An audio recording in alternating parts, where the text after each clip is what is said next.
Hello everyone, welcome back. I am Kris.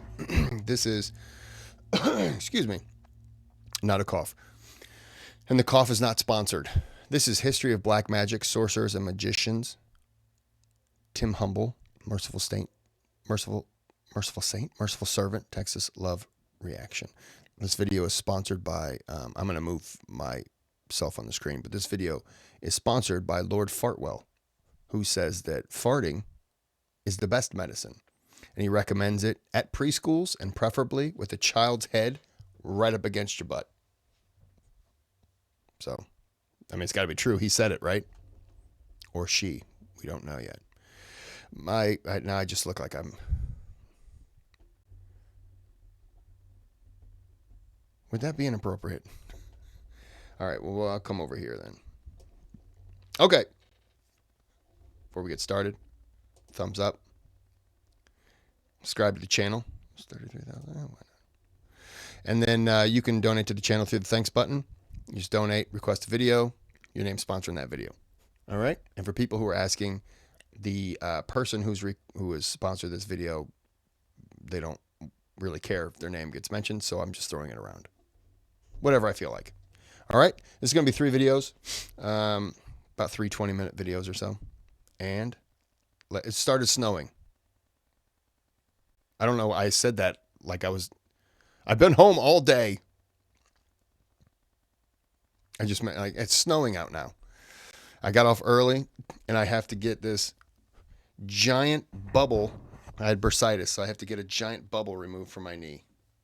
And I got new insurance, and the doctor that they gave me, she's not accepting new clients. So I reached out to the insurance, and they're like, "Oh, just reach out." So I reached out again to the hospital place, and the hospital place said, "Oh yeah, no, new patients generally takes about 1 to 5 months to get in." I was like, "Cool, so that's unacceptable. So now what? I'm paying for a service that I can't use for 1 to 5 months? No, we're not doing that. So better figure it out." So the insurance company's like, "All right, well, we're trying to figure something out." I'm like, "Cool, get back to me when you did, because I'm not going to pay $150 a month for 5 months and then see someone. Not going to happen. They're going to pay me." All right, nothing complaining. Let's go. Hey, y'all. Welcome back. Happy Sunday. Assalamu alaikum. All praise be to Allah. Subhanahu wa ta'ala. Today, we're going to continue on with the Jinn series that was created by the Merciful Servant YouTube channel. And we're picking up right where we left off in the last video. And the title of this one is The History of Black Magic. And this is again from the Jinn series. All right, guys, let's get into it. Real fast, if I do this and it pauses, it's because the insurance company is calling me back.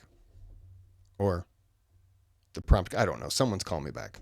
The first place you can see up on the map is Babylon, ancient Babylon. And you can see here a picture of some of the ancient Babylonian relics. And Babylon is, of course, a particular area that is mentioned in the Bible and is mentioned in the Quran. And the people of ancient Babylon were known for a particular kind of magic, and that is that they were well known for their use of stargazing and magic. So that there is a relation in the magic of ancient Babylon between stargazing and astrology and magic. And they used to worship the 7 stars of Babylon, the 7 stars. They used to seek nearness to their gods through 3 things, particularly through the use of incense, the use of knots, and the use of sacrifice to other than Allah. Now we come to Egypt. And as you can see there, we have a picture of Egypt, and we have some Egyptian hieroglyphics. The Egyptians were well known for using in their magic hieroglyphics, symbolism, and magical words. They have many manuscripts and scrolls that are written in hieroglyphics depicting the carrying out of magic. There was a particular place where they were known for the magic that they did, and you all know the story of Fir'aun and the magicians and how that came about. So this is indicating the ancient magic that took place in Egypt. Now we come to Persia. These were a people in ancient times who worshipped Allah alone. Their great military commander Rustum was one of the people who first introduced stargazing and astrology to the people of ancient Persia. What about magic in Islam?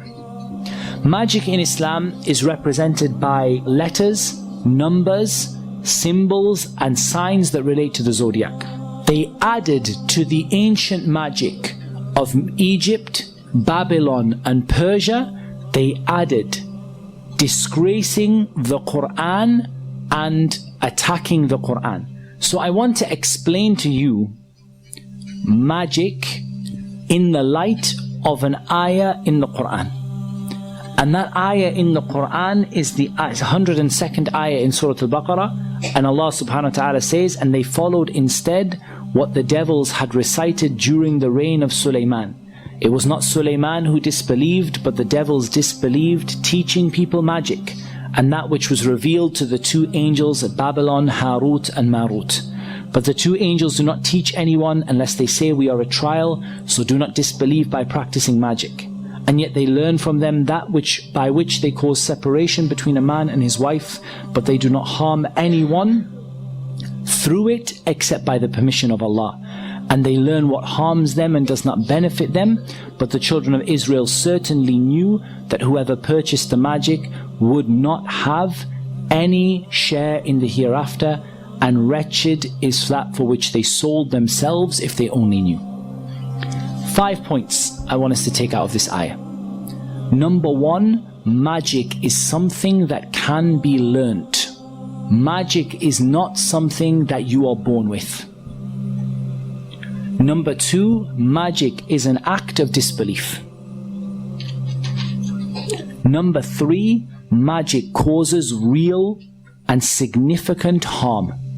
It does not just cause illusions. It doesn't just cause you to see something that's not there. Number 4, there is no harm without the permission of Allah. And number 5, there is no such thing as good magic or white magic.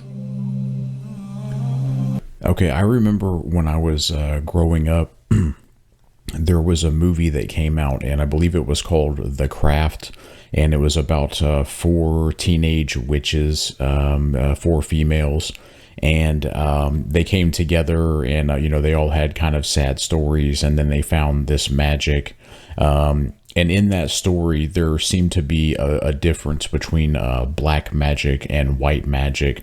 And for some reason, that movie inspired so many people. I don't know if this was a global thing, but at least in the United States, many of the younger people that I knew, teenagers at the time, they started buying books on magic and how to do rituals and that kind of thing. I really don't know a lot about it, but I just knew there were several kids in my neighborhood that I grew up in, and they were doing these rituals. And I remember one time one of them told me that during one of these, they were doing it late at night, midnight, after midnight, and they swore up and down that they felt like a presence in the room, and that one of them got shoved, or they felt like they got shoved, and they were all shaken up really bad the next day.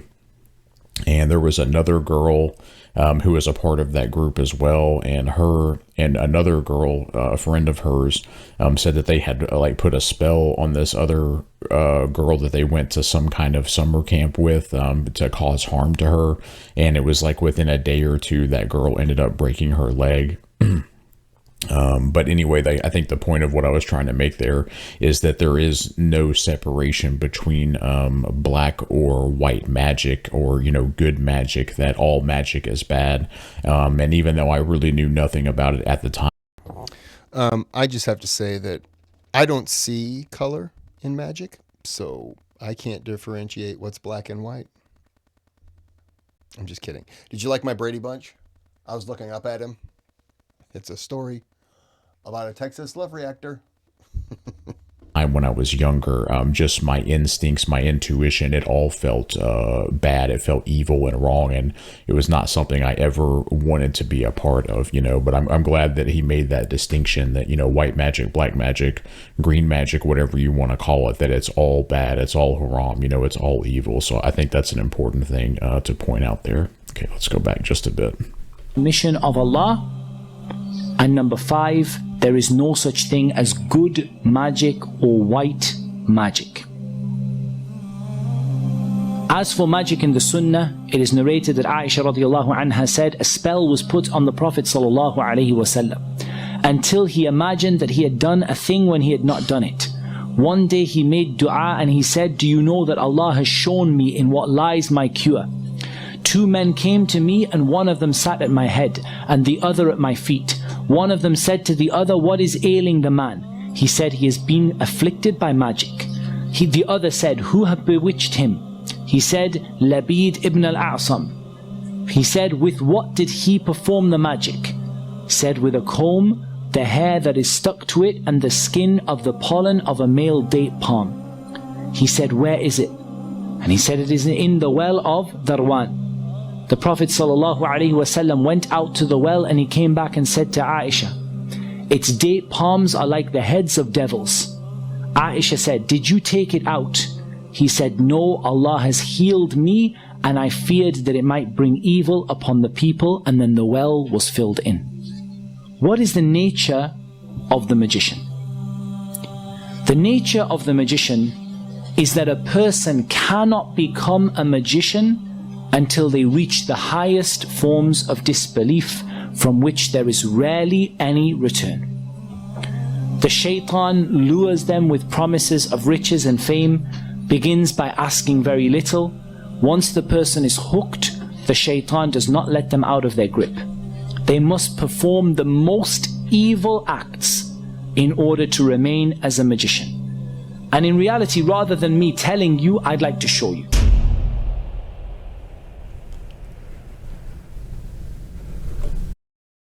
I'm going to pause right there because I have to get a drink. Okay.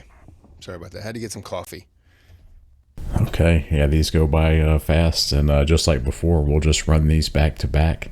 Okay, let's see what the next one is. Okay, same series, and the title of this one is Black Magic Exposed. All right, let's go. How does magic work?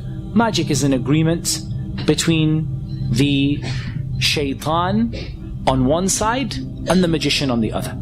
The magician agrees to do certain things for the shaitan, and then of course the shaitan agrees in return to do certain things for the magician. So let's start by looking at the cave. This one is fine. This one's not going to upset anybody, inshallah. There's nothing in here that's going to be particularly horrible. And as I said, I'm going to try and avoid the worst of them because I did have people fainting in previous lectures. Okay, so you see this person has made a circle and they've created an altar at the front. The altar has magical symbols in it and symbolism. Each single symbol has a purpose. Each color of each candle has a purpose. You can see in there is a little shrine at the front with a triangle, and the use of the circle and the triangle is going to come later on. You'll see that very clearly. Each of those candles has a purpose and a reason, and what this person would be commanded to do would be to sit inside of the circle for a prolonged period of time in a cave. And this is just showing you the cave in which the person would be sitting. They're going to a place known for the possession of the jinn, known to be isolated. They're sitting inside of that cave, and then they are going to be sitting for such a prolonged period of time, lighting the candles and beginning to mention the name of the shaitan, call upon the shaitan and invite the shaitan to come to their presence. And they would usually be asked to relieve themselves in the same circle that they sit in and to sit in their own filth. But that's the lightest one. I thought I'd test your. Okay, let's go back to that for a second. About sitting in the circle in their own filth, urinating. Yeah, it's nasty. We don't need to get into it. Or defecating on themselves, or both. And that, we've learned that attracts jinn in itself. So not only are they doing that, but they're calling upon the name of Shaitan as well as they sit there. That's wild. That's crazy that they have this actual video footage of this.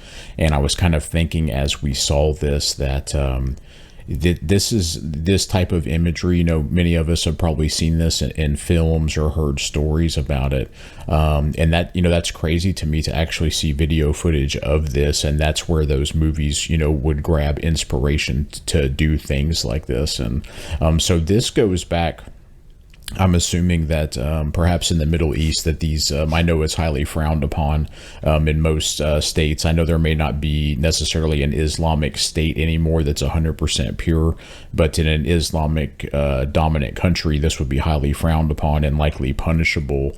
So for people to have to hide these manuals or books that tell about these rituals for, we're going back, no one knows, I don't think, how many thousands of years, all the way back to Babylon. I mean, thousands and thousands of years.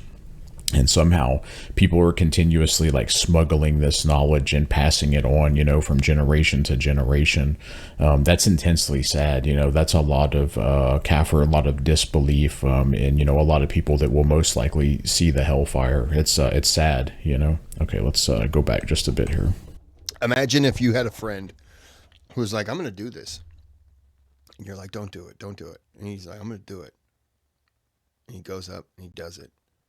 And you're just thinking, oh.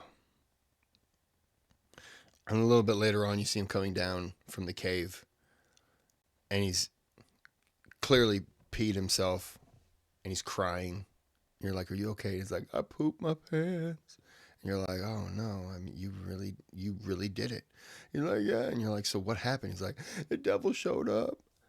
And he pointed and laughed at me, and then he left. That was the joke in hell. How great would that be? Be like, well, you got to see him. And he laughed at you. Probably not the person you want to reach out to again. I'm just throwing that out there for you, bud.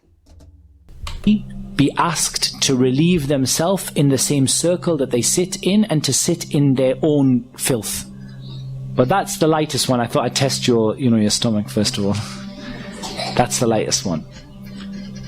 Now let's go and have a look at what magicians do with the Quran. This is a public sewer. It's full of, waste and excrement. And they're trying to fish out something from the public sewer. And we're going to keep going. And the Shaykh, he climbs down into it. And this is what they pulled out of the public sewer.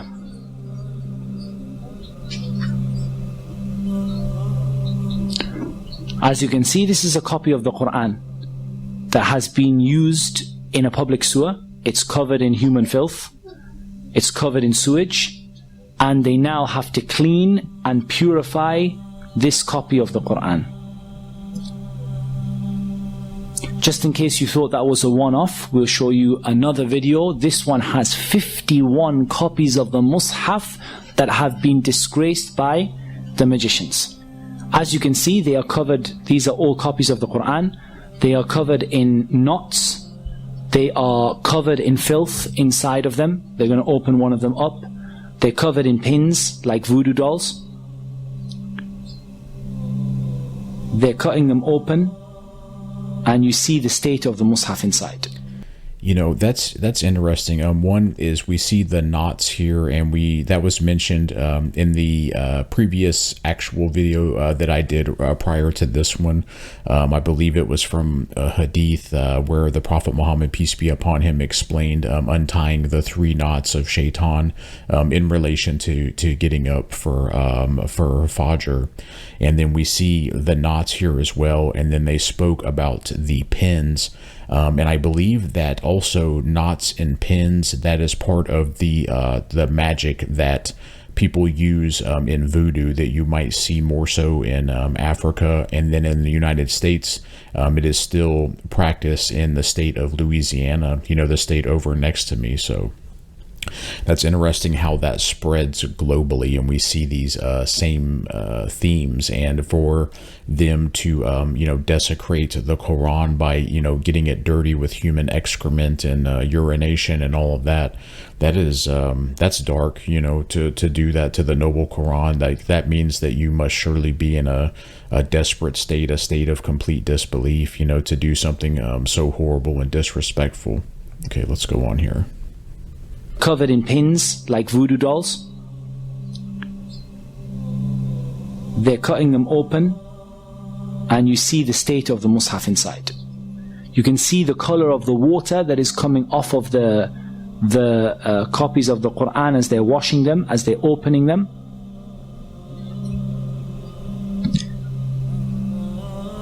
And they're washing them with rose water, and they're washing them with perfume in order to remove the excrement that was on them, and they were found in a toilet in a public sewer. 51 copies of the Mus'haf, and you can see inside the state that these masahif have been put in, and inside there are metal nails bent over. These are part of the magic, and you can see how covered these masahif are in dirt and in uncleanliness. Right. What you can see here is a copy of the Quran, and you can see a circular, I don't know what to call it, a device, and you can see what the Quran is smeared with.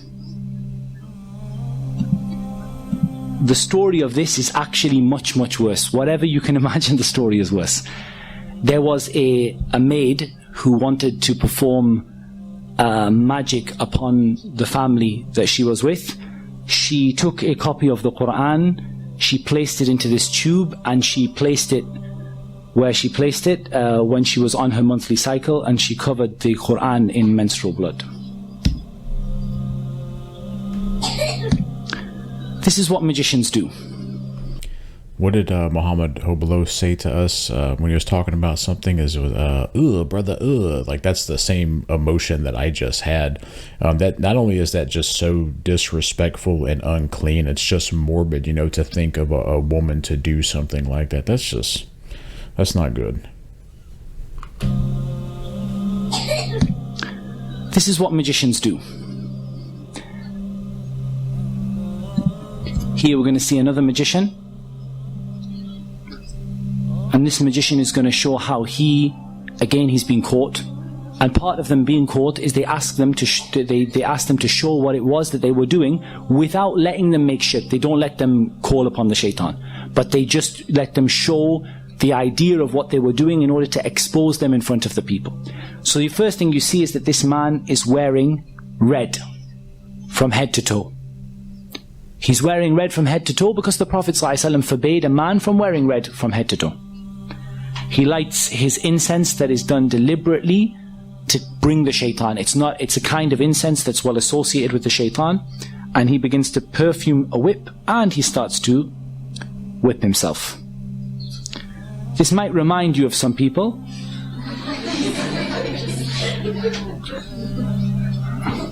And I'll make no further comment than that. Now, what you can see there is curtains on the wall that again he has disobeyed the Prophet ﷺ by placing curtains all over the wall. And what you see here is blood stains on the curtains. Now, what he would do is he would sacrifice a rooster. The rooster that's associated with the calling of the people to the Fajr prayer. They would sacrifice a rooster to other than Allah. To sacrifice a rooster to the shaitan, and then allow it to flap around the room, spreading the blood all over the walls. And then you would see what this person would do. They have some more little tools that they use. They would then lie in a position of humility and a position of lowliness. And you're going to see. And they would stay in that position calling upon the shaitan. Calling upon the shaitan to appear before them calling upon the shaitan to help them, calling upon the shaitan to aid them and to support them. And what they do is they make a contract between themselves and between the shaitan. Sorry, I got a little carried away. I was going to stop at the 20-minute mark, but we went a little past. So we're going to call this for part 1. I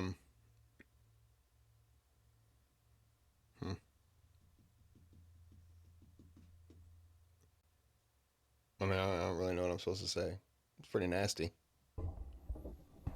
I was actually more disgusted with the one guy cleaning the little Quran with his hand in water, because I was like, ugh, I would want rubber gloves. But gotta do what you gotta do. I guess he's not leaving there and then going, all right, time to eat some food. He's not doing that. All right, well, we're gonna end this here. And it's been an hour. And I'm still waiting for a phone call from the insurance. So that's good. Well, until next time, have a good day, have a good night.